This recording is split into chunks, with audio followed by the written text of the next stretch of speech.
Nakibahagi ang Abra Police Provincial Office sa sinagawang Lakad Kalayaan 2026 noong ika-9 ng Abril taong kasalukuyan sa Casamata Hill, Zone 5, Bangged, Abra. Bilang bahagi ng paggunita sa ika-84 na araw ng kagitingan na may temang ang bawat hakbang pasulong ay pagpupugay sa mga hindi kailanman umurong. Sinimula ng aktibidad sa pamamagitan ng Freedom March. Bilang tampok ng programa, isinagawa ang wreath-laying ceremony sa Shrine of Abreño Fallen Soldiers and Veterans na pinangunahan ni Honorable Mayor Perfecto Cardenas. Sinundan ito ng 21-gun salute na isinagawa ng 142nd Community Defense Center, 14th Regional Community Defense Group, Reserve Command Philippine Army. Bilang paggunita sa kabayanihan at sakripisyo ng mga bayani noong ikalawang digmaan pandaigdig.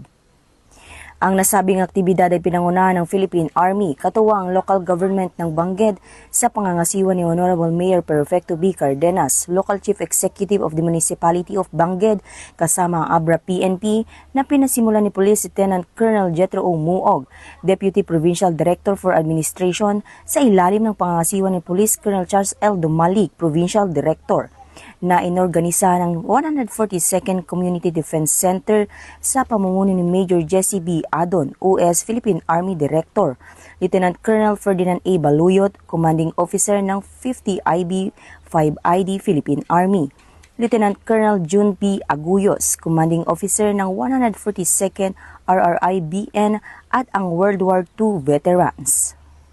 Sa mensahe ni Police Colonel Charles L. Dumalig, Provincial Director, na ipinaabot ni Police Lieutenant Colonel Muog, kanyang binigyan diin na ang kagitingan ay hindi lamang ginugunita sa kasaysayan kundi patuloy na ipapakita sa pamamagitan ng tapat na paglilingkod, integridad at dedikasyon sa tungkulin.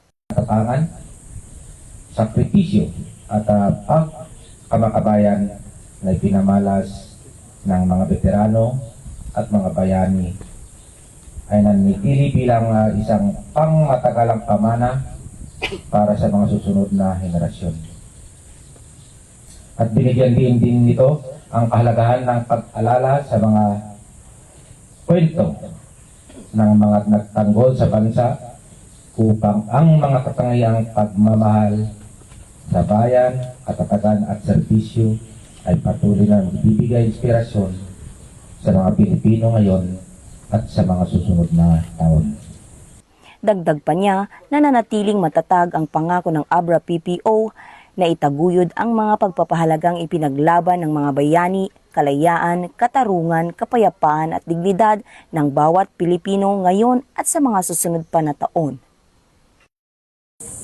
Mula dito sa Casamata Hill, Zone 5, Bangged, Abra, ako po ang inyong Police News Network Correspondent, Patrolwoman Maria Ella Garcia, alagad ng batas, tagataguyod ng Balitang Pulis.